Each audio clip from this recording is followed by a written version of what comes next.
ProDich, por una inclusión real.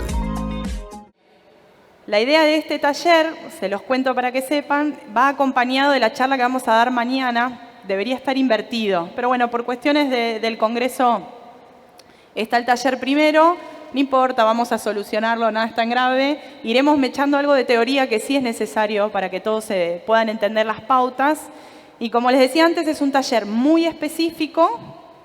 La idea principal es que se lleven herramientas para las personas que trabajan en los centros con pacientes con patología neurológica y familias que tienen hijos, familiares, que tienen que darle de comer. Sabemos que a veces no es fácil, da miedo.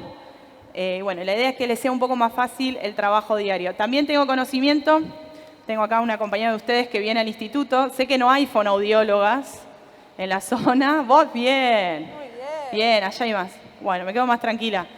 En el congreso anterior yo he dado una pequeña charla y después de eso me han escrito bastante por la necesidad que hay. Entonces digo, bueno, la idea es que sean herramientas que se puedan llevar y obviamente después queda disponibilidad nuestro mail, todos para que nos sigan haciendo consultas. Pero bueno, sé también que me acabo de enterar que han abierto la carrera de fonoaudiología, lo cual me pone muy contenta para futuras colegas. Si tienen el Instituto del Niño, nosotros estamos en Buenos Aires, no les queda muy cerca, pero lo tienen disponible cuando necesiten venir a ver. Nuestra institución, rápido, les explico,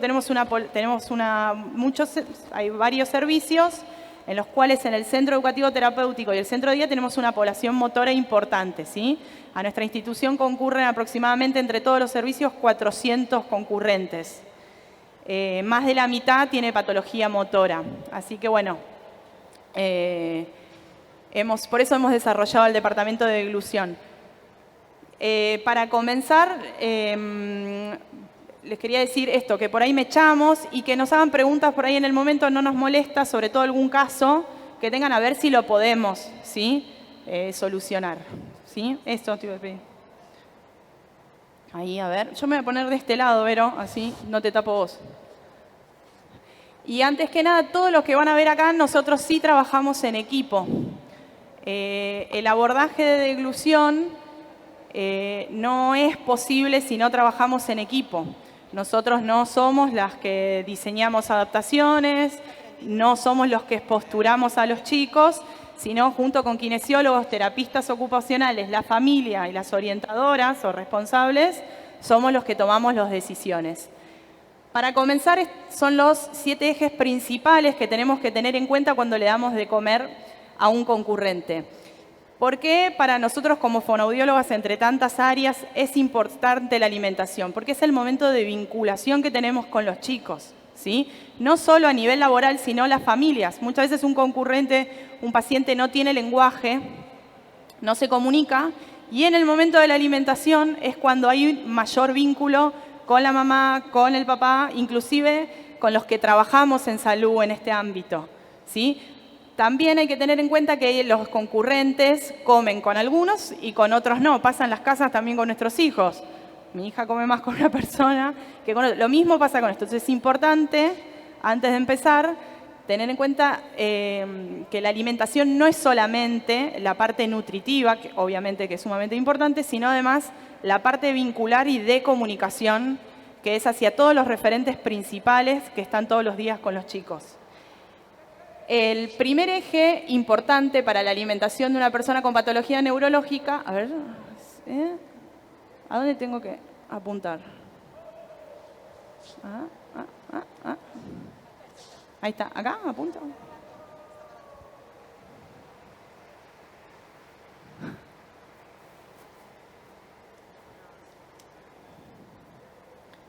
A ver. Sí. Pero, sí. Capaz. A ver.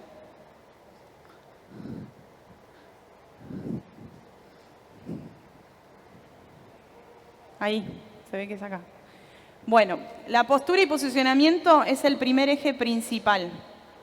Obviamente cuando hablamos de postura trabajamos con kinesiólogos, ¿sí? En equipo, generalmente, siempre que haya. Ustedes tienen kinesiólogos, pueden llegar a armar equipos, kinesiología yo he visto trabajar mucho acá. cuando hablamos de la postura correcta, lo que nos va a permitir, básicamente, no podemos hablar de seguridad en el momento de la deglución si no hablamos de un posicionamiento correcto. Si un paciente está acostado, tirado, nunca va a ser eficaz y segura la deglución. Entonces, la primera medida que tenemos en cuenta para dar de comer a un concurrente en una sala es que esté bien sentado, ¿sí? Para que un concurrente esté bien sentado, ahora vamos a ver cuáles son las pautas principales, pero lo que logramos con el posicionamiento es el control oral, hablando específicamente de la deglución. El control y la estabilidad oral es de toda esta zona que nos va a permitir tener esta seguridad y esta eficacia en el momento de tragar, ¿sí? ¿Qué pasa cuando hay una alteración en el control oral a consecuencia de la patología neurológica y de la falta de un buen posicionamiento en el momento de la alimentación? Acá Vero va a mechar con la parte más teórica, pero bueno, van a aparecer determinada sintomatología que en definitiva es lo que empeora y lo que da miedo en el momento de alimentar a un concurrente, ¿sí? Si querés, Vero. Bueno, hola, buenas tardes, ¿cómo están? Bueno, un poco de lo que íbamos a hablar mañana, pero lo voy a adelantar hoy. Cuando hablamos de deglución, hablamos de un conjunto de movimientos coordinados destinados a trasladar el alimento, el líquido y la saliva de un modo eficaz desde la boca hacia el estómago, ¿sí? Entonces decimos que la deglución se divide en 3 etapas, en la etapa oral, en la etapa faríngea y en la etapa esofágica. Cuando existe una disfagia, la disfagia es la alteración en alguna de estas etapas de la deglución. Entonces, por eso decimos que la correcta postura mejora la efectividad y la seguridad en el acto de la deglución. La coordinación y la sincronía del bolo alimenticio a través, ¿sí?, del tracto está regulado por válvulas de cierre y de apertura, ¿sí? Las válvulas van a ir se van a ir abriendo y se van a ir cerrando a medida que vayan pasando por las etapas de la deglución. Entonces, en la primera etapa, que es la etapa oral, que se divide a su vez en la etapa preparatoria oral, que es la que tiene que ver con la formación del bolo alimenticio, vamos a tener la válvula que son los labios y el velo de la lengua. En la etapa faríngea va a estar regulada por el velo nasofaríngeo, ¿sí?, y la etapa esofágica por el esfínter esofágico superior. Entonces, alguna alteración en alguna de estas etapas, nos vamos a encontrar con que tenemos un paciente que presenta una disfagia. En cualquiera de estas etapas. Puede ser una disfagia oral, una disfagia faríngea o una disfagia esofágica. Por ejemplo, cuando ustedes le van a dar de comer a un paciente con estas características, ¿qué es lo primero que aparece? La mandíbula deprimida, como caída, ¿sí? Si está la mandíbula caída, discurre el alimento, cae por los costados, además no hay una fuerza en los labios. Entonces uno entrega alimento y el alimento cae todo para afuera, desde lo nutritivo, es más lo que se pierde que lo que ingresa, además de la fatiga muscular que eso causa. Entonces hay un gasto calórico extra y en definitiva estamos alimentando a un paciente 1 hora y media y capaz lo que ingresó ni siquiera basta para lo mínimo para la nutrición. Lo mismo con la parte de líquidos, ¿sí? Los movimientos involuntarios, también al no anticiparle a un paciente, al querer ingresar una cuchara, cuando no está preparada la postura, no está el control oral, se genera cada vez más movimientos involuntarios que empeoran aún más, ¿sí? Por eso también es importante siempre anticiparle a un concurrente cuando le van a dar de comer, o voy a ingresar la cuchara, quédate tranquilo, te voy a tocar la cara, te voy a sentar, ¿sí? Llamarlo por su nombre, no por sobrenombres, tratarlos bien, hablarles despacio. La retracción lingual o la producción lingual es cuando sale para afuera la lengua, por lo tanto no deja ingresar la cuchara. Y la retracción lingual, que es una de las cosas que más se ven, es cuando la lengua, ¿vieron?, se acartucha para atrás. Entonces uno quiere poner la cuchara y no hay forma. Entonces, ¿qué tienden a hacer? Sobre todo los familiares tiran con la cuchara así, entonces cae, bueno, y ahí, que eso lo vamos a ver mejor mañana, es donde aparecen la mayor cantidad de riesgos para una posible aspiración, cuando va la comida al pulmón. Bueno, la retracción del labio superior también es cuando está duro el labio arriba. Esto es muy común en todos los pacientes con parálisis cerebral. Entonces no hay un buen cierre de labios. ¿Qué cosas tenemos que tener en cuenta para el momento de la alimentación?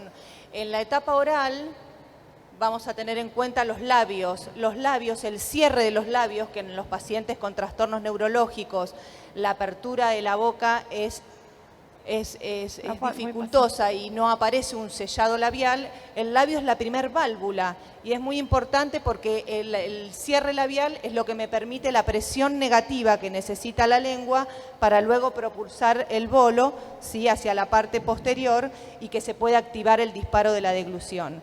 Entonces, lo que activa el disparo de la deglución es el cierre labial, que en los pacientes con trastornos neurológicos este cierre es muy dificultoso.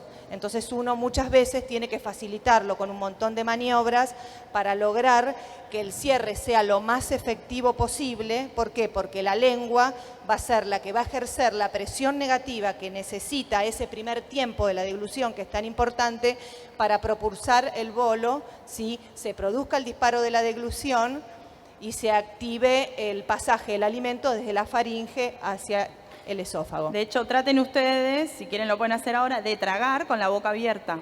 Van a ver que no van a poder. Traten de tragar con la boca abierta. ¿Pueden tragar? Claro. Bueno, nuestros pacientes pueden, no sabemos cómo, pero muchas veces pueden. Y por los movimientos, claro, compensatorios. Claro. Generalmente vieron todos estos movimientos que hacen para atrás, tratan de impulsar el alimento. Y muchas veces pasa que la hiperextensión que ellos realizan es para lograr ese movimiento compensatorio para que se produzca el disparo. ¿Está? Por eso es tan importante trabajar muchas veces sobre las válvulas, sobre el primer tiempo, que es en realidad donde nosotros podemos trabajar.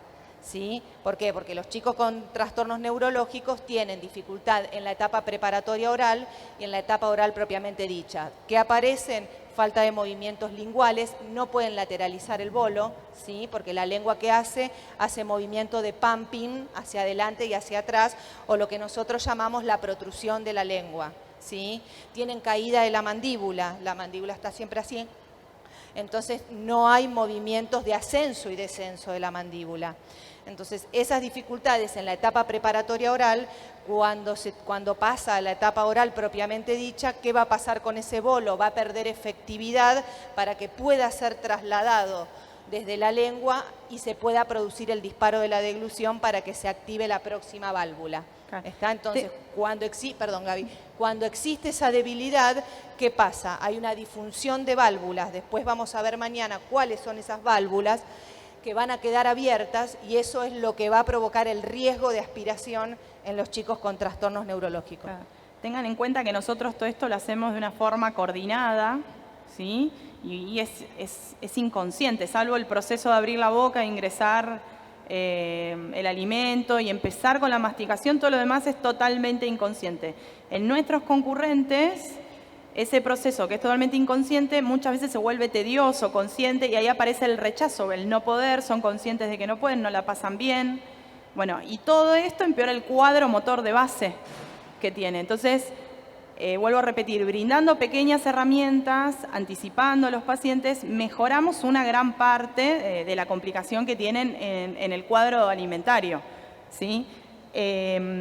Todos estos movimientos aparte aceleran, digamos, o no benefician la coordinación que hay de respiración y deglución, los movimientos involuntarios, aumenta cada vez más el tono y el riesgo de penetración y aspiración. Mañana vamos a ver bien cuál es la diferencia de la penetración y aspiración, aumenta considerablemente. Hay veces que una biodeglución puede dar que está mal y haciendo estas modificaciones de postura, que en la biodeglución muchas veces no, sacando por ahí en determinados lugares que uno puede evaluar al paciente posturándolo y viendo si se modifica o no, si disminuye o no el riesgo de aspiración, por ahí no es necesario cambiar la vía de alimentación, sino que son cuestiones posturales muchas veces.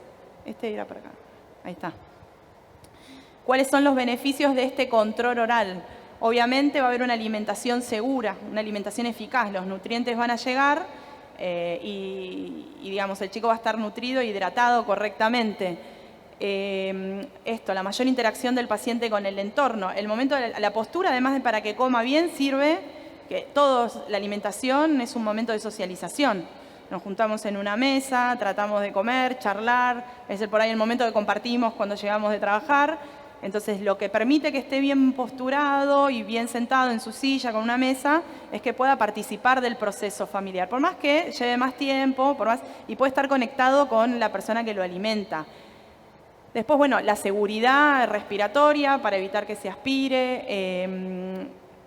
Bueno, previene posturas, lo que estábamos hablando. Cuanto mejor posicionado esté, menos movimientos involuntarios vamos a tener. Vero, ¿vos querés agregar algo? Decime. No, la postura también es muy importante. ¿Por qué? Porque no solamente que mejora la eficacia en el momento de la alimentación, sino que los chicos que se pueden alimentar solos También les permite una coordinación visomanual. ¿Sí? Entonces el hecho de estar bien sentados, bien posturados, con su mesa colocada, con los pies apoyados en la pedana, logrando, siempre lo que uno busca en los pacientes es que logren la postura que nosotros utilizamos para comer, que es la de 90 grados. Entonces no es lo mismo tener un paciente bien sentado que tener un paciente hiperextendido, ¿sí? O sin la mesa colocada, que la mesa lo que hace es regula la línea media, ¿sí? Y eso ayuda al posicionamiento en el momento de la alimentación. Sí, como consejo, antes de que vuelvan a dar de comer a un concurrente, a un paciente, pónganse ustedes en la silla de ruedas del paciente, traten de comer con los utensilios que le dan y la comida que a veces se le da a estos pacientes. Y van a ver cómo uno enfoca la alimentación desde otra manera, ¿sí? Sobre todo ahora vamos a ver cuando el alimento es procesado y las adaptaciones que se hacen en la comida. Ahí sería, acá, ¿cuál es la postura óptima? Bueno, siempre la cabeza, tronco y pelvis alineados, ¿sí? Siempre bien la sujeción, las pecheras, que haya mesa. Los pies siempre deben estar apoyados en pedana o en los chicos que se sientan en sillas. Si no llegan al piso, un levantapiés, eso se hace con un banquito de madera, por ahí siempre que sea seguro, por ahí amurado a la silla. Con los pies apoyados logramos la mejor alineación postural en sentado, ¿sí? Los brazos apoyados sobre la mesa escotada, puede ser la de la silla de ruedas, si llegamos a tener, sí.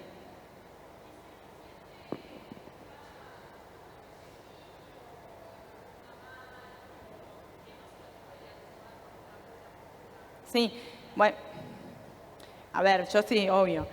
La realidad es que lo principal en todo esto es tener una buena silla. Se supone que por ahí una buena silla compensa la escoliosis y está diseñada las medidas de las piernas al concurrente, al paciente. Obviamente en lo ideal muchas veces no se puede, se trata de adaptar. Ahí es por eso donde yo decía el trabajo con el kinesiólogo y el TO, porque ellos hacen maravillas. Lo que siempre igual hay que tratar en la alimentación de evitar es la hiperextensión de la cabeza. Exacto. Ahora vamos a ver las maniobras que cuando un paciente vos no lográs la postura, ¿sí? En 90 grados, por ahí con las maniobras laterales uno logra ayudar que en el momento de alimentación sostener aunque sea y alinear la cabeza con el tronco, ¿sí? Además de favorecer los cierres. Hay muchos chicos que, bueno, que pasa que no tienen una silla adecuada. Entonces, bueno, el patrón de hiperextensión aparece y a veces se dificulta el acto de la alimentación. Eso es real. Lo que hacemos muchas veces es utilizar, en los chicos que no tienen silla, en la institución tenemos fiacas o puff, no sé cómo ustedes le llaman acá, pero bueno, sí, es eso, algunos puff posturales, o si no las fiacas redondas. Entonces se trata de bajar al paciente, de relajarlo, de llevarlo a la relajación lo máximo posible. Se utilizan cuñas para que el paciente logre la flexión, se utilizan a veces almohadas. Entonces, bueno, tratamos de buscar la postura la más adecuada posible para ese momento. Obviamente que siempre hablamos de que esto sería como lo ideal, pero tenemos chicos en nuestra institución que están hiperextendidos o tienen un alto nivel de espasticidad donde no se pueden relajar, y bueno, ahí es donde uno prioriza por ahí, sí, como dice Gaby, la postura de la cabeza, ¿sí? El control cefálico correcto. Entonces tratar en la medida de lo posible, ¿sí?, de a través de maniobras laterales o maniobras frontales para la caída de la mandíbula o para lograr el sellado labial, de mejorar la postura de la cabeza. Lo principal siempre, y acá en la experiencia, es el apoyo de pies. Cambia un montón cómo se organiza el cuerpo. Aparte, toda la parte propioceptiva, para después el apoyo sobre sacro, isquio, las sujeciones. El paciente uno lo va organizando con los apoyos propioceptivos y las sujeciones, ¿sí? En pelvis y pierna. El tronco del paciente se va organizando. Son pequeñas técnicas que nos ayudan a nosotros. Por eso le digo, con los kinesiólogos y los TO, ellos nos ayudan un montón. Lo de los PUF son herramientas que buscamos nosotros en el instituto que nos han servido. Eso no hay en la bibliografía, la verdad. Nosotros lo decimos de nuestra experiencia. Claro. De hecho, a veces hemos cambiado de tipos de PUF y según para pacientes usamos algunos y otros. Eso es más del día a día, donde evaluamos por ahí algún corte. Pero sí nos sirven los casos más severos donde tienen hiperextensión tipo tabla, que ya no los podemos posturar porque son pacientes que llegaron con esta falta de control, digamos, y ya están grandes. Bueno, en el PUF se relajan y no aparecen tantos movimientos involuntarios cuando uno lo sujeta. Pues también es eso. A ver, ahí está. El segundo factor importante para trabajar con los pacientes es la consistencia, la textura y el volumen. Acá un parate. Nosotros acá trabajamos en equipo muy bien con nutrición y con la cocina del instituto. Hemos hecho muchas pruebas y han sido años de peleas también con los nutricionistas por determinados alimentos. Ahora, por suerte, tenemos un equipo muy lindo. Las consistencias básicas que podemos dividir es el sólido, la carne, el semisólido, un puré, un yogur y el líquido, el agua, que a su vez se puede espesar. No sé si todos conocen los espesantes que hay. El espesante es un producto que se vende que es a base de almidón, digamos. Se llama Espesan. Hoy en día está muy caro, no todas las obras sociales los dan. Nosotros manejamos también otra marca que es de Nutentar, que se llama Sustenta. Mañana lo vamos a mostrar igual. Los espesantes es un polvo que se agrega al vaso con agua. No cambia el sabor, pero sí cambia la consistencia. También les aconsejo que ustedes los prueben para que sepan qué se siente. Según la cantidad que uno va agregando de espesante, queda líquido, un poquito más espeso, en consistencia néctar se llama, y después queda espeso, cosa que uno lo levanta con la cuchara, por ahí no cae, ¿sí? Lo transforma como en un semisólido. Nosotros en el instituto adoptamos también en base a pruebas. Sí, en es realidad, una gelatina que hacemos. En realidad, el espesante dicen que no cambia el gusto, pero para mí lo cambia. Raro. Dicen muchos que no constipa, pero en algunos chicos sí los constipa el espesante y la mayoría de los pacientes lo rechazan, esa es la realidad. Los que tienen la posibilidad de manifestar lo rechazan y no lo quieren. Entonces, bueno, después de muchas pruebas también utilizamos otras cosas para espesar y para darles otras alternativas a nuestros concurrentes, como por ejemplo la gelatina coagulada. En la cocina siempre hay gelatina, lo que hacemos es coagularla sin llegar a la consistencia líquida. Hacemos gelatinas de diferentes sabores y la verdad que hemos tenido una buena recepción en un montón de pacientes. También lo que yo siempre le aconsejo a los papás es que en el caso de los chicos que necesitan espesarle los líquidos, que utilicen jugos como el jugo Bagio multifruta, que son más espesos, que tienen el gusto más concentrado, o si les van a mandar una botellita de jugo TAM, que sea como bien puro, con mucho sabor, porque bueno, cuando uno les coloca el espesante, sí, para mí modifica un poco. Yo lo he probado y la verdad que lo noté. Entonces, bueno, ellos también los que tienen la posibilidad de manifestar el rechazo lo hacen. Así que bueno, pero bueno, tampoco hay demasiadas alternativas. En algunos chicos para las colaciones, en vez de utilizar líquidos, utilizamos los complementos nutricionales que son bastante espesos, como puede ser el Ensure. Entonces, bueno, esos sí tienen una de las consistencias que también nos proporciona el espesante y bueno, y también le vamos cambiando el gusto y bueno, y eso también ellos lo recepcionan bien. Sí, fundamental en esta población es la hidratación. Son chicos que se deshidratan fácilmente y tienen una desnutrición crónica que muchas veces es como naturalizada por las familias y hasta los médicos. Pero no implica que no estén desnutridos y deshidratados. Son pacientes que entran en crisis de emergencia, y uno a veces no sabe por qué, y en realidad lo de base es una deshidratación, ¿sí? porque entre lo que pierden de líquido y lo que pierden de alimento cuando no hay un buen control de oral, uno cree que les dio de comer, les dio de tomar y en definitiva no ingirieron nada de alimento. Piensen esto en acumulación de días y sobre todo en periodo de verano. Entonces nosotros en el instituto con la gelatina coagulada, aparte es fácil de ver cuánto tomó en un vaso, y aparte está instaurado, esto se hace toda una educación en las orientadoras, en las responsables, las que están todo el día con los concurrentes, de lo importante que es cada tanto ir dándole la gelatina para que el paciente no pierda la hidratación, ¿sí? Después otra cosa, ahí dice las modificaciones dependen de las características y necesidades de cada paciente y obviamente también del tipo de disfagia que tenga el paciente, Claro. ¿no?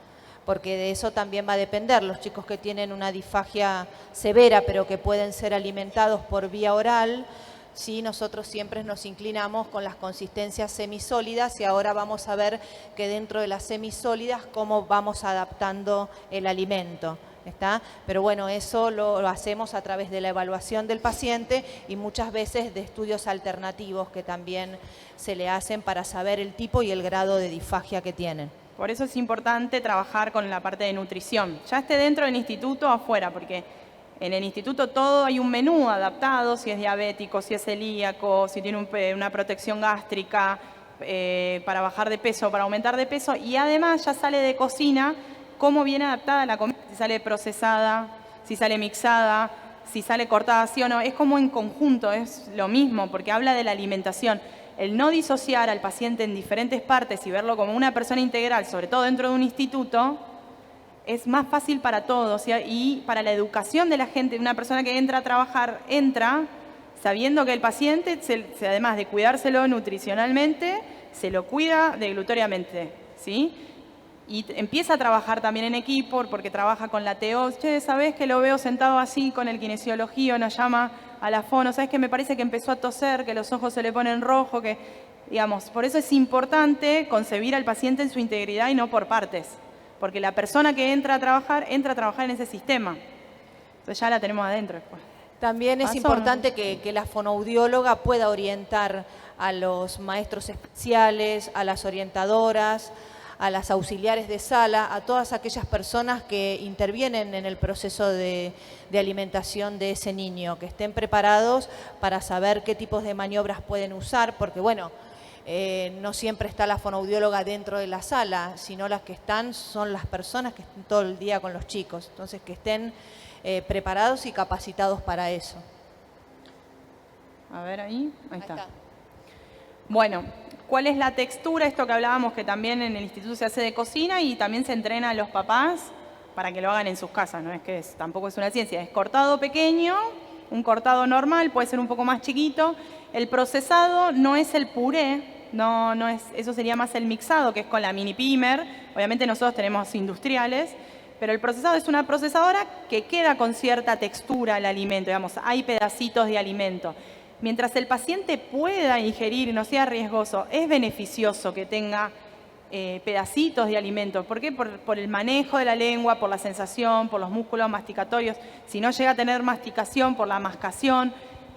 Al tener pedacitos de comida se generan otros tipos, ¿sí? De movimientos mandibulares que favorecen a otras cosas, inclusive al acto comunicativo. Pero, digamos, siempre que el paciente no sea riesgoso, es preferible que no coma puré de por vida.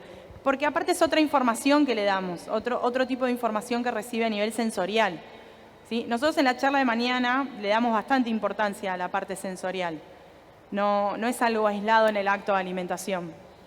Aparte, uno cuando toma la decisión de adaptar una consistencia, el evaluar al paciente y el decidir que por ahí pase de un procesado a mixado por el grado de la disfagia, tiene que ver muchas veces con que el paciente no pierda la función, porque cuando el paciente está comiendo un procesado y uno tiene que modificar esa consistencia, tiene que tener en cuenta que va a perder un montón de funciones. Entonces, eso tiene que tenerse en cuenta y eso también por el grado de la disfagia que el paciente presente. Y cuando dice el volumen, cuánto alimento colocar dentro de la cuchara, tiene que ver con las alteraciones que tienen los pacientes neurológicos de la sensibilidad oral y profunda.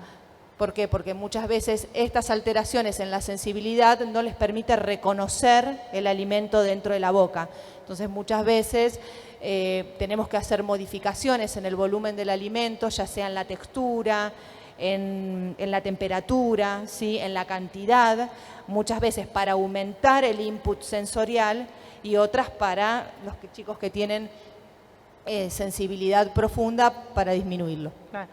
Generalmente uno la cuchara la llena de la mitad para adelante, ¿sí? Como por regla que hay, es el mejor ingreso, sobre todo ahora le mostramos cómo se ingresa la cuchara.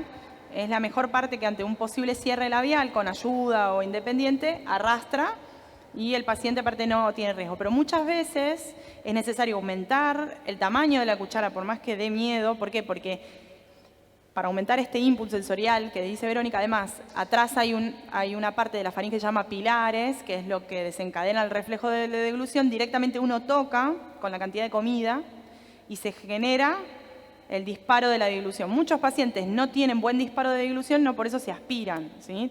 Por eso es según cada paciente esto. Esto se evalúa entre la clínica, la observación, que es muy importante, y de una manera objetiva, que es la videodeglución o estudios radiológicos, pero el mejor y más eficiente es la videodeglución, que es un estudio que uno ve cómo come el paciente en el momento. Y puede variar volumen y posicionamiento y ver si mejora o no la deglución. Esos factores es lo que determina, bueno, cómo le voy a dar de comer a este paciente, ¿sí? Con respecto a la textura, otra cosa que es importante que les dije antes, cuando vayan a modificar la textura a un paciente, vean ustedes si ustedes la van a comer, ¿sí? Porque a veces el mixado y la mezcla de la comida mixada es horrible a la vista, ¿sí? Y no desestimemos que nuestros pacientes, por más que no tengan lenguaje, no significa que la comida no le guste o que le dé asco lo que le estén poniendo. Entonces, ver si yo lo comería esto o no. Entonces, un trabajo que hicimos mucho en el instituto, y les decía, nos llevó mucho tiempo, sobre todo con determinadas personas que no quieren cambiar, es darle igual color y tratar de que sea apetecible y agradable a la vista, porque la alimentación entra por los ojos muchas veces. Y si entra por los ojos de nosotros, nuestros concurrentes también entra por los ojos, ¿sí? Entonces, interpretar si es que no está comiendo porque no le gusta, o porque, bueno, no está comiendo porque no puede, o porque no quiere, también puede ser que no tenga hambre. Pero no me llevo muy bien con el... ¿No doy cuenta? Ahí está. Estos son ejemplos de... ahí tienen el plato, ¿sí? Común la comida, eso es un pan de carne. Cómo queda en el procesado allá y el mixado. Nosotros en el mixado en todas las salas les damos caldos para hidratarlo porque el mixado tiende a secarse un poco más. Entonces tratamos o salsa, pero eso se hace en las salas. Nosotros las salas tienen microondas, entonces en el momento se calienta y se va graduando la temperatura, también es importante para tener en cuenta, y se los va hidratando, pero con cosas ricas, digamos, no solo con agua. Por decir. Sí, utilizamos caldo y ahí, por ejemplo, lo que se utiliza es el queso crema. Nosotros utilizamos mucho para hidratar las consistencias el queso crema. Entonces, el primer plato donde está el pan de carne, eso sería lo que nosotros llamamos un cortado pequeño. El pan de carne se corta chiquitito. El que está en el plato verde sería lo que es el mixado y el que está al lado es el procesado. El mixado es prácticamente imposible separarlo. Esto que decía Gaby, que es tan importante cómo el paciente percibe el alimento. Y la importancia de que antes de comerlo uno le cuente qué es lo que va a comer, si puede dárselo para que lo huela, uy, mira qué rico, vas a comer esto. Sí, sobre todo cuando el alimento pierde como forma, ¿no? Y el que está al lado es un procesado, que ahí también hicimos un trabajo importante con la cocina, porque antes se procesaba todo junto. Ahora no, esto de trabajar lo visual y que sea importante para él, que él pueda ver que ahí hay puré de zapallo, ¿sí? Hay un pan de carne que está procesado y hay un poco de queso crema, ¿sí? Con el cual lo van a mezclar. Entonces él lo puede percibir, ¿sí? Desde el lugar de que, bueno, voy a comer todo esto y no voy a comer algo todo mezclado. Claro. ¿Está? Entonces, bueno, todo lo que tiene que ver con lo visual es importante. Estos son moñitos con brócoli y queso de rallar. Y bueno, si ustedes ven cómo se percibe mixado, a cómo se percibe el plato de moñitos y cómo se percibe el procesado. Entonces, bueno, estos cambios para ellos son importantes, por eso está bueno que uno les pueda explicar y decir, bueno, mira, vamos a comer esto, mira que está caliente, querés que lo caliente, sí, que el momento de la alimentación sea un momento de comunicación. Sí. Muchas veces pasa que en la sala uno tiene 4 chicos, entonces, ¿no? Trabaja esto de le da uno, le da al otro, le da al otro, y bueno, muchas veces no te pones, más allá de que es un momento de encuentro, que quizás ellos no van a poder interactuar, pero que sí se respete ese momento con ese concurrente, ¿sí? En el momento de la alimentación. Sí. Sí, en nuestra... No. Las auxiliares, por ejemplo, en el servicio de centro de día, las orientadoras son estudiantes con el 70% de las materias aprobadas de la carrera de terapia ocupacional, de psicología, de psicopedagogía. Docentes especiales. Docentes especiales también. Sí, y en el C tenemos algunos orientadores que son profesores de educación física, sí. Docentes... Nosotros, el centro y el CET, si bien están separados como servicios, digamos que para nosotros son, me van a ver que digo orientadores o referentes, son diferentes servicios, pero son las personas que están a cargo de la sala.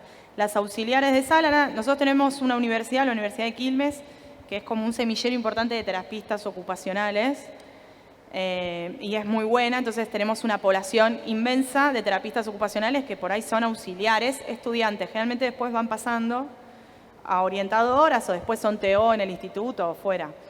Eso nos ayuda un montón a nosotros, ¿por qué? Porque tienen en cuenta un montón de cuestiones de equipamiento. Claro. ¿Sí? Entonces sí nos ayuda. Igual en la institución también profesionales del equipo dan de comer a veces a los chicos. Por ahí en el horario de almuerzo, justo agarra un ratito la musicoterapeuta y todos dan una mano, porque nosotros tenemos salas con población motora con mucha dependencia. Y nosotros lo que hacemos las fonoaudiólogas es capacitar a todo el personal del instituto para que sepa dar de comer a un chico. ¿Sí? ¿Y qué cosas tienen que tener en cuenta? Sí. Sí. ¿Cómo? Sí, sí, pero... Hay enfermeras que son auxiliares también. Tenemos una enfermera destinada al instituto, pero se encarga de dar la medicación y la alimentación... Por vía enteral. Claro, por vía enteral. Y después hay chicas que son auxiliares de sala y son enfermeras también. Sí, igual se entrena también a la enfermera para también. Muchas veces cómo dar la medicación, porque vos tenés un paciente difágico, ¿sí? O con trastornos de la deglución, que muchas veces la pastilla hay que pisarla o hay que mezclarla, claro, ¿sí? O no a todos se le puede dar con líquidos. Entonces, bueno, eso también se hace.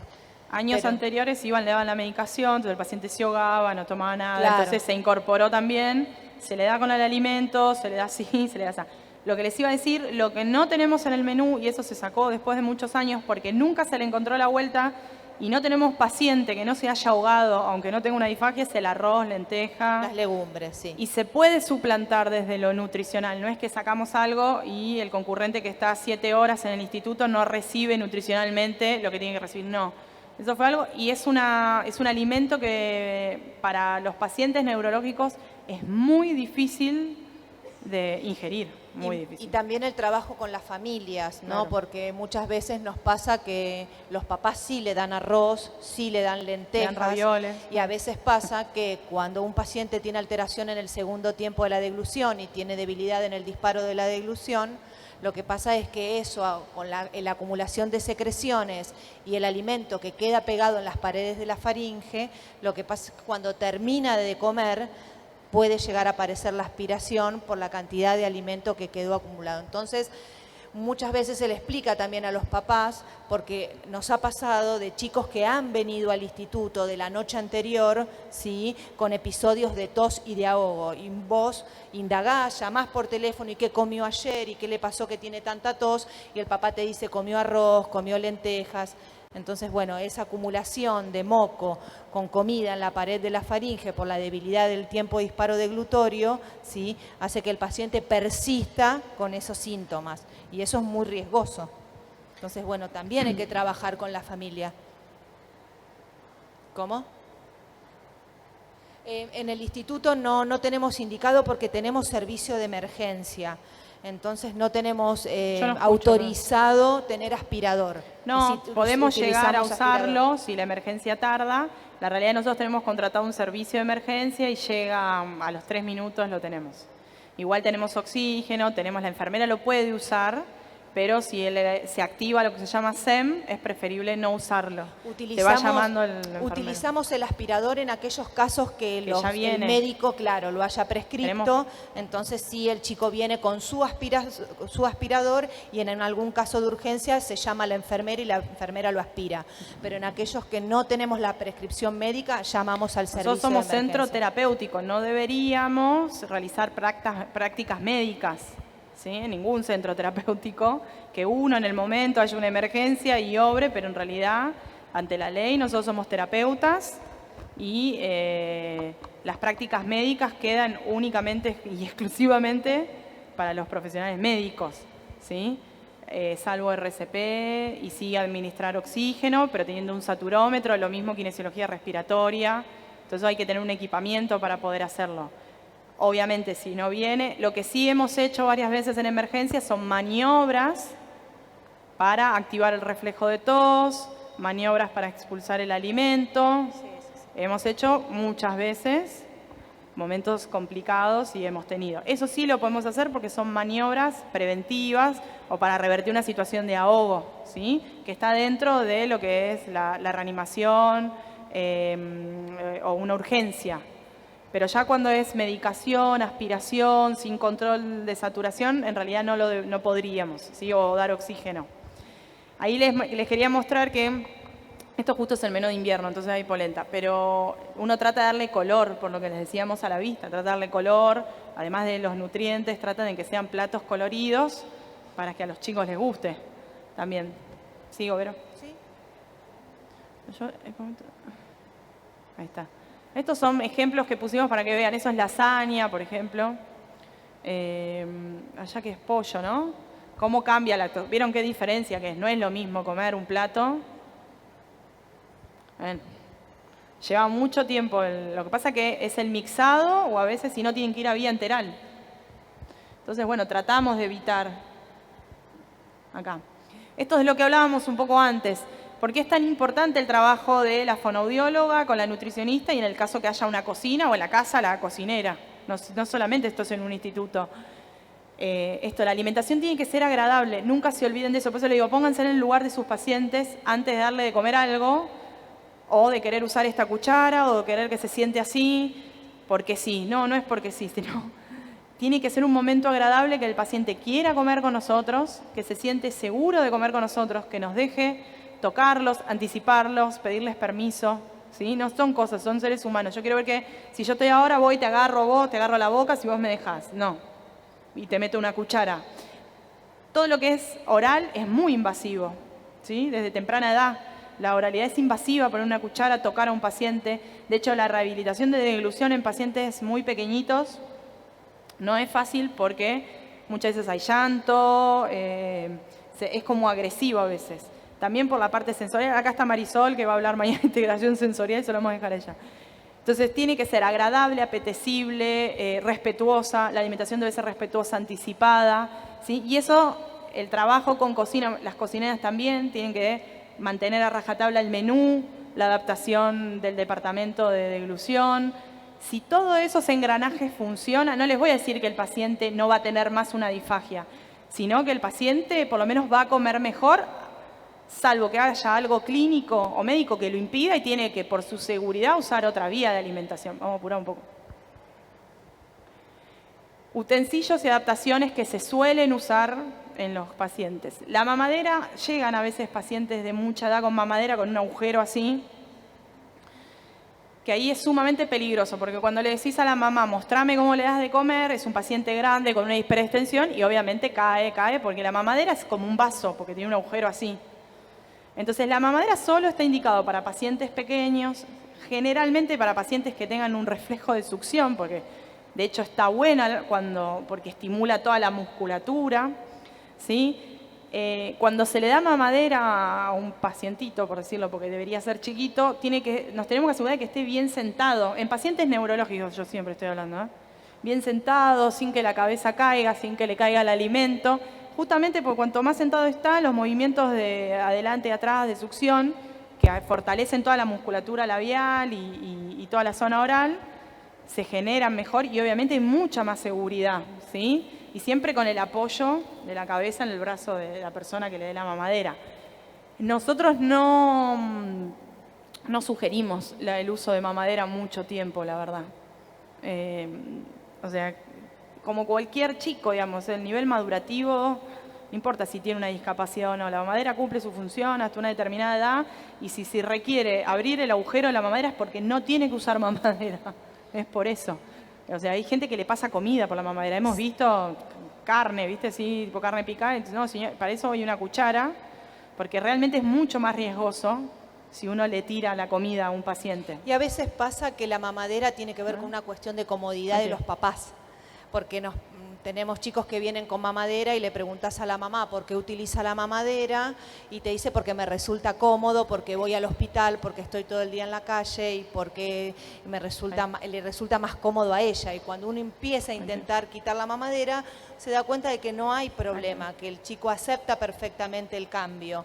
Entonces, bueno, muchas veces lo que hacemos es que él ingrese con la mamadera y después empezamos a trabajar desde las distintas terapias el uso del vaso, ¿sí? La jeringa no está puesta como utensilio recomendado porque muchas veces vemos sobre todo ahí la medicación con jeringa. No, la jeringa, salvo que esté muy dosificado y el paciente haga... Eso es otra cosa, porque tiene un reflejo de succión.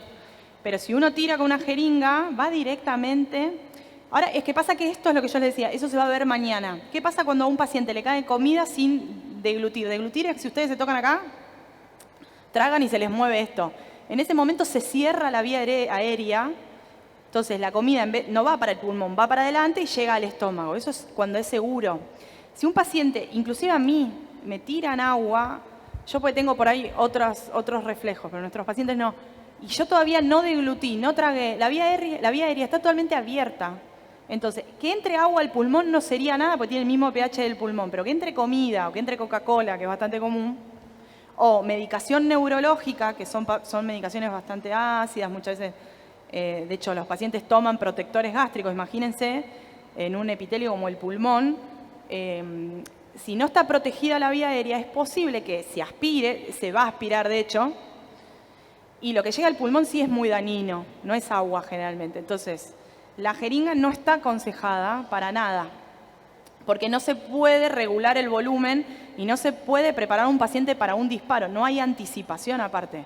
Uno va, le enchufa y larga. En cambio con la cuchara, todo, digamos, el alimento de excelencia para alimentar a un paciente es la cuchara, ni siquiera el tenedor. La cuchara, nosotros recomendamos siempre, nunca tiene que ser más grande de la boca ni de la lengua en realidad del paciente. Siempre nosotros usamos unas de plástico, ahora les voy a mostrar, pero la de plástico no se puede usar en aquellos pacientes que tengan mordida tónica, ¿sí? Eso son los pacientes que de golpe cierran y uno no les abre la boca con nada. ¿Por qué? Porque si se parte el plástico lo va a lastimar, el plástico se parte. Entonces, bueno, ahí generalmente usamos nosotros las que son de siliconas o más blanditas y las de metales muchas veces generan un reflejo de mordida tónica. No siempre, ¿sí? Yo no veo ahí, acá. Esperen que les voy a... Acá vuelvo a lo mismo, por eso trabajar en equipo. Con las TO, ¿qué hacemos? Digo las TO, pero tenemos TO varones. Con los TO, ¿qué hacemos? Adaptamos la cuchara, el mango más ancho, el velcro para no suelte. Esto es en el caso que haya una alimentación independiente o semi-independiente, ¿sí? Que siempre lo buscamos. Nosotros primero tratamos que el paciente pueda alimentarse. El mango ancho para que sea fácil la sujeción, el velcro para que no se suelte, porque muchos pacientes no pueden sostener. Se le da la inclinación deseada según cómo puede poner el paciente el brazo, ¿sí? Bueno, y es para la autonomía. Sí, con respecto a la autonomía yo siempre aclaro algo, ¿no? Que muchas veces es como un poco la dicotomía con el equipo de terapia ocupacional, que después, bueno, como que nos ponemos de acuerdo, ¿no? Esto de que la autonomía siempre y cuando no afecte y el paciente no tenga riesgo de aspiración, ¿sí? Donde la vía aérea sí esté protegida, porque muchas veces pasa que para que el paciente no se hiperextienda o no se desorganice, uno al principio tiene que tener una alimentación controlada y eficaz, ¿sí? Cuando el paciente logra la autonomía, muchas veces al principio se desorganiza mucho y eso hace que en esa desorganización haya una disociación de la deglución, ¿sí? De las válvulas, y eso lleve a que el paciente se aspire. Pasa muchas veces que pacientes que comen solos y son autónomos tienen episodios de tos y ahogo, y cuando uno regula algunos movimientos, eso desaparece. Entonces, bueno, para trabajar la autonomía hay que tener seguridad de que la vía aérea esté protegida y que el paciente no se va a ahogar y no se va a aspirar. Si nosotros tenemos la leve sospecha de que el paciente a través de la autonomía se puede llegar a aspirar, tenemos que pasar a una alimentación totalmente asistida, ¿sí? Eso, uno siempre, obvio, va por la autonomía, porque lo que quiere es que nuestros pacientes sean autónomos en la mayoría de las cosas, pero hay que cuidar la vía aérea. Para los líquidos, el vaso con escotadura es una de las mejores herramientas que hay. Estas son adaptaciones que son simples de hacer, por eso las ponemos. No es necesario comprar el vaso, se corta el plastiquito, lo lijan. Lo que tiene el vaso con escotadura es que evita que el paciente haga esto, sino que al estar escotado es simple que llegue el líquido, además podemos ver cuánto está ingiriendo el paciente de líquido. Que le voy a decir, la hidratación es sumamente importante. Entonces uno ve cuánto toma el paciente. Exacto, vos podés regular con la escotadura la cantidad de líquido que ingresa en la boca.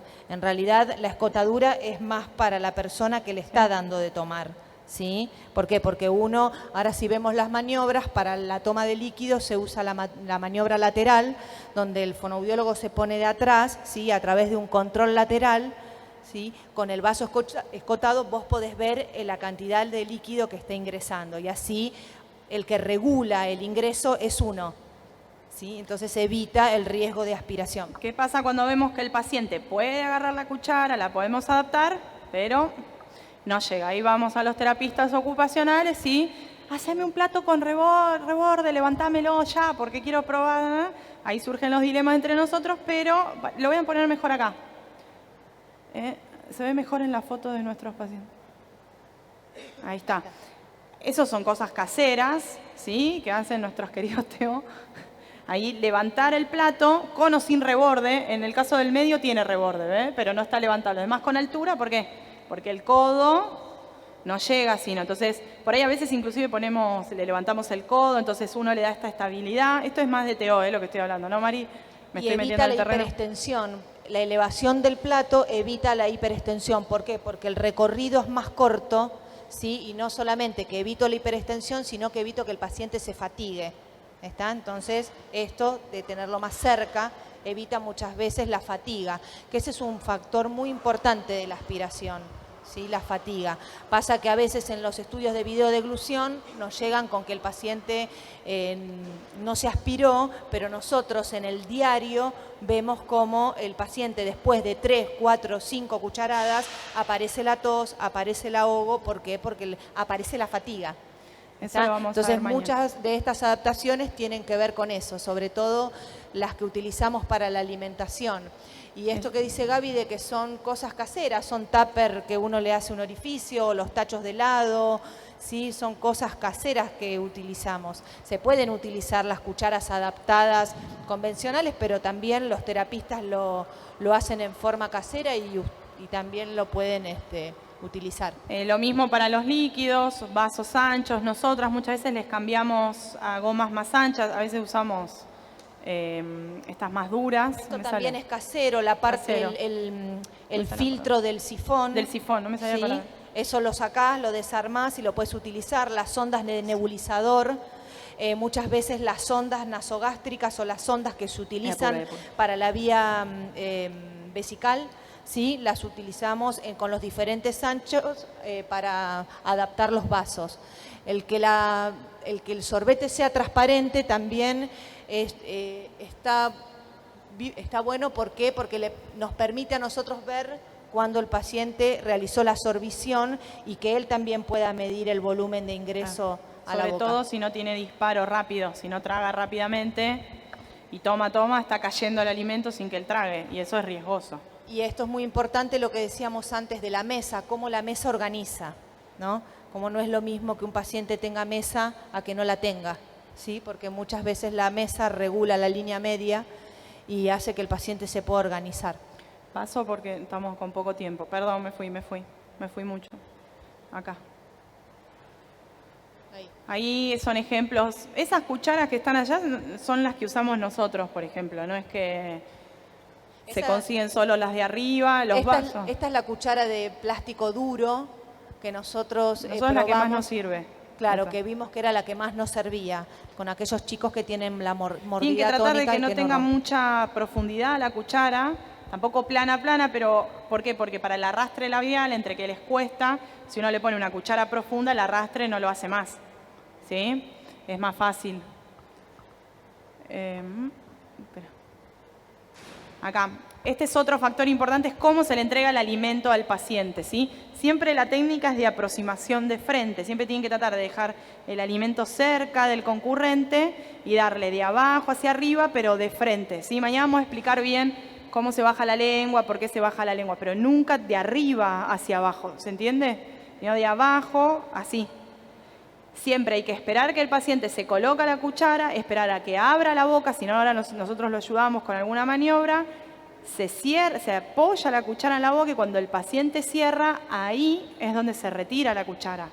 Se lo ayuda a hacer arrastre, se lo ayuda a cerrar en el caso que no pueda, pero nunca el apurado de tirar esto, la comida. Una de las peores cosas que uno hace en un paciente de glutorio es tirar la comida, porque aparte genera más hiperextensión y lo mismo que le decía antes, la vía aérea está abierta, llegó la comida directo al pulmón. Acuérdense, ¿sí?, que la válvula más importante de las 3 etapas de la deglución es la primera y son los labios, que es la primer válvula que ellos tienen alterada. Entonces nosotros como fonoaudiólogos lo que tenemos que lograr es que ellos puedan lograr el cierre, aunque sea a través de las maniobras. ¿Por qué?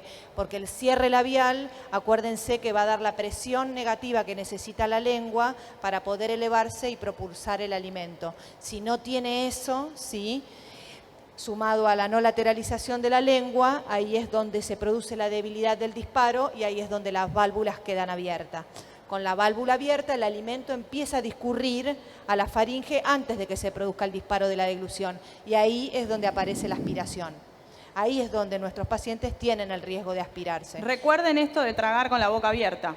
No se van a olvidar nunca porque nadie lo puede hacer. Por eso es importante el cierre labial. Claro, es re importante, es la primer válvula y es el inicio de toda la deglución. Ella no necesitó maniobra, por ejemplo, pero sí tiene una desorganización, entonces lo que le hice es colocarle la cabeza para darle información, ¿sí?, y lograr la alineación. Entonces, bueno, ella no necesitó maniobra frontal, así que solamente con la cuchara. Lo único que hice ahí fue, cuando la cuchara entra en la boca, bajo la punta de la lengua, ¿por qué? Porque cuando el alimento entra, si ustedes lo hacen, el alimento entra, la lengua desciende, después la lengua se eleva y eso es lo que propulsa el bolo, ¿sí? Todo ese movimiento los chicos con trastornos neurológicos no lo pueden hacer. Entonces, ¿qué es lo que hago? Coloco la cuchara, bajo la lengua, cuando arrastro y sale la lengua, trabajo el primer tiempo de la deglución, entonces a ella lo que le permito hacer cuando le cierro la boca es que se produzca la propulsión, la elevación de la parte posterior de la lengua para que el bolo se propulse.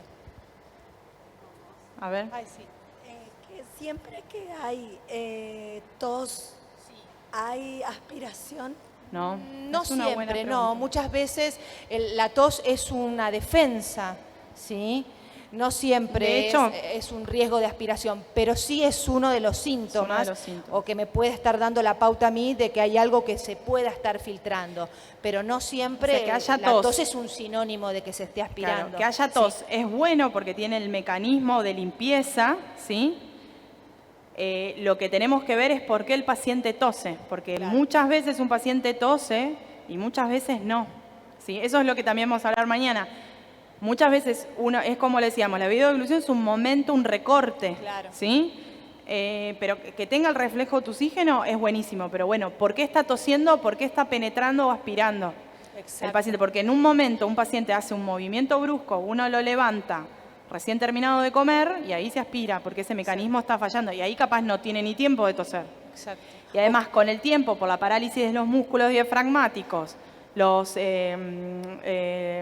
accesorios, los laterales, todo eso, la tos se vuelve cada vez más inefectiva, digamos. ¿Sí? Me voy apurando Sí, con eso. pero quería hacer una pregunta. Ah, perdón. Querías hacer una pregunta.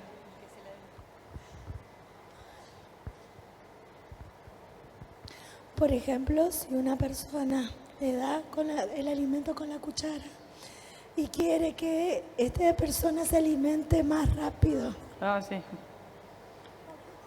entonces a veces el paciente es el que pide porque tiene hambre. Sí, eso es una pregunta muy frecuente de los papás. Sobre todo cuando uno hace la admisión y les preguntan cómo come, yo le empiezo a dar de comer y le doy porque él quiere. No, en realidad es que él está acostumbrado a comer así. El tiempo, cuando la alimentación es asistida, el tiempo lo marca uno, ¿sí? Lo trabajamos eso con los pacientes, Claro. ¿sí? Los tiempos de espera. En ellos trabajamos mucho el tiempo de espera. Bueno, ahora vamos a comer, hay que esperar, ¿sí? Y más cuando vienen... Aparte come rápido porque generalmente no tarda porque no traga. Claro. Entonces, Y aparte tiene no es que tiene hambre, no cuando hay un uno- proceso de cansancio. Cuando uno indaga a la familia, te das cuenta de que por qué la mamá le daba rápido, porque ella decodificaba que él lloraba porque tenía hambre. Muchas veces te dicen esto. Entonces, es la manera que ella encontró de que él no llore, y por ahí él no lloraba por eso, pero se acostumbró a comer de esa manera. Claro. Entonces, cuando la alimentación es asistida, es uno el que marca también los tiempos Sí. de la alimentación. A veces los chicos lloran porque no la están pasando bien en el momento. ¿Sí? O sea, la idea es que con estos tips cambien la manera de ver a un concurrente cuando le dan de comer. Muchas veces no la pasan bien los concurrentes de la forma que le estamos dando de comer. ¿Sí? ¿Qué son las maniobras? Las fonoaudiólogas tenemos las maniobras. Las maniobras son movimientos simples, pero que hay que hacerlos con responsabilidad. ¿Qué es lo que hace básicamente la maniobra? Es el primer tiempo oral, sí, mejor bien digo. Es el cierre labial, que es lo que estuvo explicando Vero, y esto que les dijimos, traten de ustedes de tragar con la boca abierta, y si hay un buen cierre labial, prácticamente hacemos la válvula lingual, que es tirar para atrás con la comida con la lengua y sellar, ¿sí?, el primer tiempo. Eso lo vamos a ver bien mañana. Para eso son las maniobras, pero es fundamental para iniciar el proceso de deglución, ¿sí? Por lo menos para que se genere un disparo deglutorio y que no pierda alimento, por lo tanto nos vamos asegurando mejor la nutrición y la hidratación, ¿sí? Las maniobras, si bien son tomas firmes que se hacen de mandíbula, labios y mentón, lo van a ver, no hay que hacer una presión excesiva porque en la presión excesiva se desencadenan reflejos, ¿sí? De hecho, acá hay una presión fuerte, por ejemplo, un paciente cuando queda con mordida tónica, si uno aprieta acá o cuando muerde, no, acá algunos le debe haber pasado, son reflejos que permiten apertura vocal, bien hechos. Acá hay reflejos de vómito, reflejos de tos. Entonces, si bien son tomas firmes para lograr el control oral que el paciente por sí mismo no puede hacer, tampoco tiene que ser de una forma exacerbada porque desencadenamos otro tipo de reflejo, ¿sí? Sirve para el cierre labial, para control de tronco, de cabeza, perdón, pero no sirve para hacer un movimiento masticatorio del paciente. ¿No? Con esto no es que yo le muevo la mandíbula y lo hago masticar. No, si el paciente no tiene masticación, no lo va a tener con la maniobra. ¿Sí? O sea, es un apoyo, como dice ahí. Espérenme porque me llevo mal con... Ahí está. Esa está, la maniobra oral frontal y la maniobra oral lateral. La frontal, uno se pone de frente al paciente y es como muestra la imagen. El dedo pulgar en el mentón, siempre abajo del labio, con el índice uno sostiene de este lado sobre la mejilla y siempre los 3 dedos restantes, yo sola no me la puedo hacer, van en el piso de la boca. Básicamente con el dedo pulgar empujo el labio hacia arriba, uno le da la cuchara al paciente, sostengo. Los 3 dedos de abajo lo que me permiten es detectar el momento que el paciente tragó. Yo no dejo de hacer presión en el cierre de la boca hasta que no se produce vení el porque disparo. si no me lo hago yo, hasta que el paciente tragó. Por eso están los 3 dedos abajo. Yo tengo dedos chicos, yo generalmente lo hago diferente. Pero bueno, ahí, sin hiperextensión, por favor, te pido. Y ahí tragá. Ahí acá abajo se siente como el paciente traga. Ese es el momento donde yo retiro el dedo pulgar. Con el dedo índice, lo que hago es darle control mandibular y ayudo a la estabilidad oral junto con el cierre. Piensen que en estos pacientes está todo desorganizado y generalmente hay movimientos. Que te lo haga ahí. Vení, Vero. Te entendí. No, acá. Mirá. Ahí. Ahí. Y estos 3 acá. Traga. Abrí la boca. Cierro la boca. ¿Sí? Y ahí traga. ¿Sí? Para esto hay que tener vínculo con el paciente. No pueden ir de un día para el otro, agarrarle la boca y cerrársela. Por más que seamos... El sostén acá también lo que me permite es relajar la base de la lengua. Muchas veces También. en los chicos que tienen espasticidad en la lengua, entonces relajo. Ahí está la maniobra. Yo también lo que suelo hacer muchas veces es una vez que la cuchara entra con la maniobra, hago como un sostén cefálico. ¿Sí? En algunos pacientes también hago sostén así. En aquellos que lo requieran, ¿no? ¿Y qué pasa si un paciente no quiere o no tolera las maniobras? Porque, a ver, esto nos pasa, no todos aceptan las maniobras.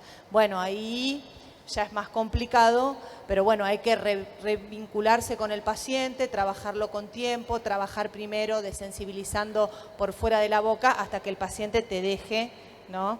Tiene que ver con una cuestión de vínculo con el otro. La maniobra lateral generalmente, digo generalmente, pues yo la uso mucho, aunque no sea para líquidos.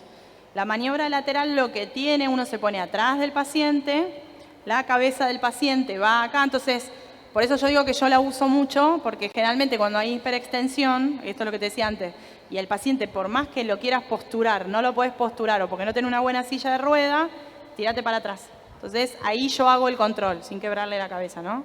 Entonces, ¿qué hago? Con el dedo pulgar va en el labio superior a diferencia de la otra, entonces, y los dedos abajo y el índice acá en la mejilla, ¿sí? Yo tengo dedos cortos, no soy muy buena para las maniobras tal cual. Entonces, ¿qué hago? Yo ingreso, ya sea el vaso o con la cuchara, ¿sí? Acá sí o sí tienen que tener mesa, porque si uno va a soltar al paciente cada vez que va a buscar el alimento, no funciona. Tiene que tener una mesa de la silla y controlar con los movimientos involuntarios de pierna en la mesa el plato. Entonces, yo ahí comprimo y acá abajo lo mismo de la frontal. Estoy controlando cuando el paciente deglute. Una vez que deglute, dejo de hacer la presión en el labio superior. Mientras tanto, estoy conteniendo. Esta veces es más difícil porque si uno termina medio cansado, son Esta se tonos utiliza musculares. para líquidos. Para Generalmente líquidos, la maniobra generalmente. lateral la utilizamos para el líquido con el vaso escotado. Yo la uso también para comer, eso es lo que le decía muchas veces, pero Sí. porque no siempre están bien sentados los pacientes, digamos, no es que... espera que acá... Para atrás va bien, ahí está. Ahí está. Ahí es una presión para abajo, ¿sí? No es que uno le está obligando a cerrar la boca al paciente. Otro ítem importante y que acá nadie tiene en cuenta, nosotros hicimos ahora un convenio con una universidad de odontología, ya cerramos. Es re importante la higiene bucal porque en el resto, como estos chicos no tienen movimiento lingual, nosotros cuando comemos todo el tiempo la lengua va para todos lados, además de lavarnos los dientes, nuestra lengua hace como un cepillado de las caras dentarias, ¿sí? Uno limpia todo el tiempo, bueno, en ellos esto no hay. Estos restos de comida que quedan en la boca, aparte ellos no pueden formar el bolo, por lo que explicaba Vero al principio y lo que vamos a ver mañana, reitero. Entonces queda dispersada comida por donde queda en la boca en todos esos movimientos que surgen. Cuando un paciente generalmente se acuesta y tiene un trastorno deglutorio o en un movimiento hace una apnea y esos restos de comida suelen ir al pulmón. Si bien no es una aspiración, son microaspiraciones que se van haciendo y uno dice, ¿por qué hizo la neumonía si no se aspiró en el momento? Bueno, tiene una neumonía aspirativa por microaspiraciones. Son restos de comida que hay porque la boca no queda. Entonces, en la institución y en las casas, con la familia, nosotros instauramos una buena higiene bucal, ¿sí? Esto disminuye el riesgo de aspiración de la saliva, ¿sí? Cuando la saliva contaminada con los restos de comida, hay pacientes que se aspiran con saliva muchas veces. La higiene bucal se debe realizar en pacientes aunque no se alimenten por vía oral. Si un paciente tiene una gastro, igual se tiene que hacer, ¿sí? Porque la saliva también, o por reflujo, está contaminada. Está contaminada, no, digamos, se puede aspirar y puede hacer una neumonía.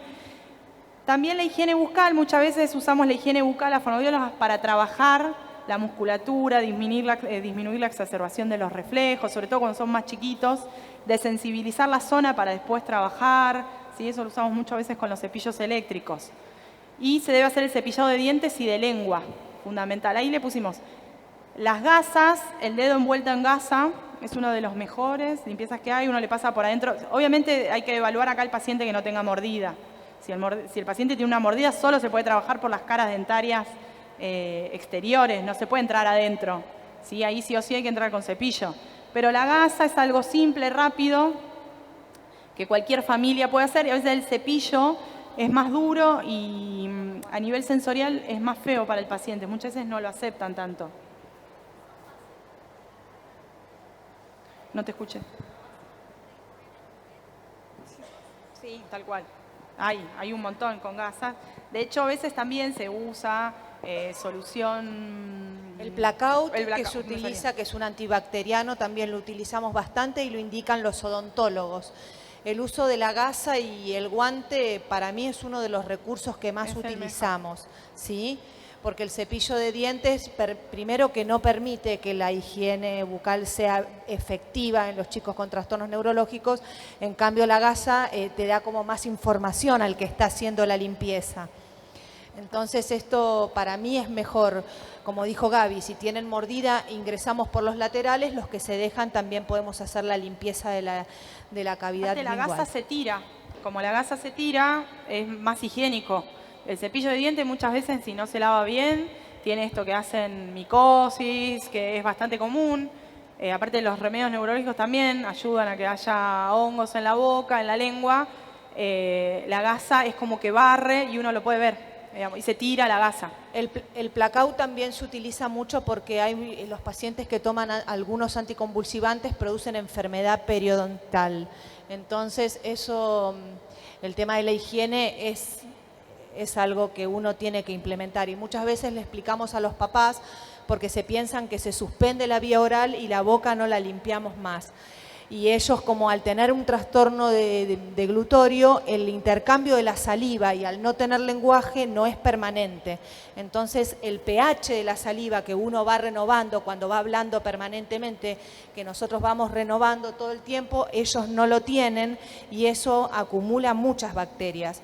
Por eso la limpieza de la vía oral es fundamental en cualquier vía de alimentación. El cepillo dedal es fácil de adquirir, es barato, no es caro, es de silicona, así que también no es muy invasivo para el paciente. Igual yo prefiero la gasa, 10.000 veces, y es más barato, aparte. Espérenme. Los odontólogos también indican el uso del agua oxigenada en bajas proporciones con agua, así que bueno... El Placau por ahí es algo caro que no todos los pacientes lo pueden comprar, no lo cubre la obra social, entonces en algunos casos indicamos el uso del agua oxigenada de 10% también. Diluida en agua. Exacto. Bueno, voy rápido con esto porque ya no hay tiempo. ¿Cuáles son las vías alternativas de alimentación que nos podemos encontrar? Tenemos la sonda nasogástrica, que a veces vemos pacientes eternos con sonda nasogástrica que no debería pasar. La sonda nasogástrica es eventual.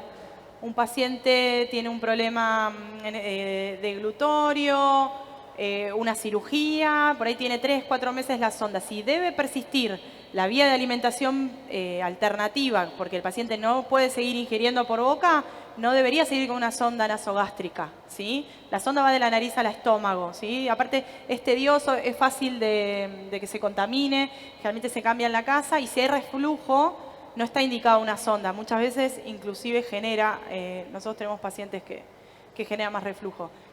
Si se debe extender por más de 1 mes y medio, 2 meses una sonda, ahí ya tendría, todo esto es con el gastroenterólogo. Acá las fonoaudiólogas, nosotros somos terapeutas, no somos médicos, lo decide el médico qué vía de alimentación. Acá aparece la gastrotomía, que algunos pacientes lo conocen como botón gástrico, ¿sí? Que en experiencia es mucho más fácil que la sonda, parece más cruento, obviamente, porque es una cirugía, pero es una cirugía menor y se disminuyen un montón de riesgos. Muchas veces se hace lo que se llama Nissen, que para los pacientes que tienen reflujo, ya estamos, evita que después se aspire con el reflujo o con la saliva contaminada por reflujo.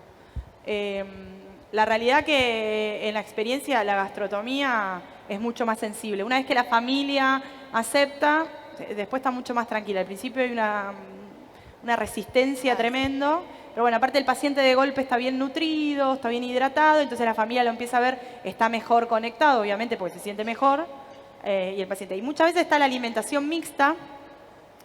Hay veces que los pacientes tienen otra vía de alimentación para asegurar la nutrición y la hidratación, pero pueden seguir recibiendo por boca pequeñas cantidades de alimento, aunque no sea su vía principal de alimentación, ¿sí?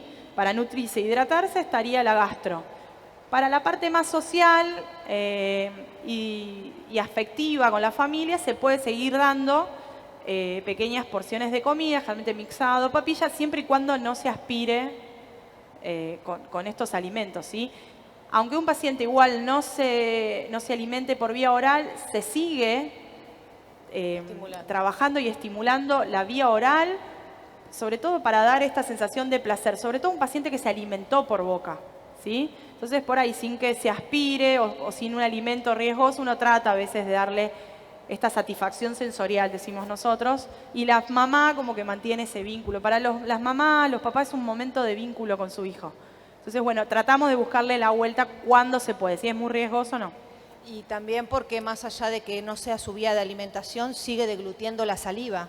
Así que siempre uno tiene que trabajar la zona oral. Eso sí es muy importante seguir estimulándolo, aunque no sea alimentado.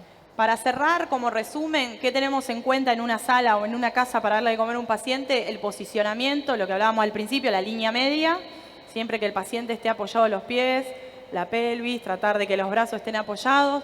El equipamiento, ahí agregamos collarín, el collarín a veces es esto para sostener la cabeza, pero bueno, el equipamiento es la pechera, si necesita alguna ortesis, a veces se tienen que poner coderas para que no se autoestimule en el momento de alimentarse. Los utensilios que usamos en el momento de alimentación, las consistencias indicadas por el equipo fonoaudiológico y el menú indicado por la nutricionista, no se olviden eso, adaptaciones utensilios que vimos, las maniobras, el tiempo de ingesta. Una ingesta de 1 hora y media, 2 horas, no es una ingesta saludable porque le aparece esto, la fatiga muscular, lo que hablábamos al principio, el paciente pierde calorías de tanto tiempo intentando de comer, entonces es preferible darle un cuarto de plato. Si vemos que el paciente se fatiga, acuérdense que si se fatiga probablemente se empiece a aspirar, lo que decía Vero antes, entonces paramos, le damos de comer otro concurrente en caso que sea sala, si es casa le doy 3 cucharadas, espero y vuelvo después un ratito y le voy dando así. Obviamente ahí por ahí es 1 hora y media, pero no es 1 hora y media constante, tratando de entrar en una boca donde ya hay muchos movimientos. La fatiga generalmente aparece cuando aumentan los movimientos involuntarios, es como el principal síntoma, ¿sí? Aparte empiezan a transpirar los pacientes. Y después, los tiempos de sedestación luego de la alimentación. Cuando un paciente termina de comer, sobre todo si está en silla, no se lo puede acostar a hacer reposo hasta 30 o 45 minutos después. ¿Por qué? Porque todos estos restos, esto también lo vamos a ver mañana, lo que queda en la boca y lo que queda pegado a la faringe, en el momento que el paciente se acueste, va a ir a pulmón, si se aspira. Entonces, hay que esperar un rato para que la misma gravedad también haya. Mañana le vamos a dar otras estrategias de tragos secos, cómo preparar también para que el paciente trague sin seguir ingiriendo alimento y limpiar un poco la vía. Pero bueno, eso es fundamental. Son pequeñas intervenciones que cambian el día a día de una alimentación. Hace que todos estemos más tranquilos al darle de comer a un paciente, no solo la familia, sino los que trabajamos en salud. Hace que sea mucho mejor, que es lo principal para el concurrente. Nunca se olviden que el momento de alimentación tiene que ser algo placentero y que nosotros estamos para que los concurrentes la pasen bien con nosotros. No solamente para que hagan lo que nosotros queremos y cómo queremos. O sea, si nos centramos en el paciente y no en nuestra profesión, y trabajamos en equipo, el paciente la va a pasar mucho mejor y se va a alimentar mucho mejor y salimos todos contentos. No sé si, Vero, vos querés agregar algo y cerramos. Sí, que todas estas estrategias lo que me permiten es mejorar la calidad de vida de nuestros pacientes. Y todo lo que nosotros tratamos de incorporar es para eso. Bueno, muchas gracias. Bueno, gracias a todos por escuchar. Ahí tienen mi mail. Yo soy la directora del instituto, me pueden mandar, se lo paso a Vero, me pueden mandar las preguntas que sean y si quieren venir a Buenos Aires al instituto, bienvenido sea. Los esperamos. Sí. Gracias a todos por su atención y el respeto.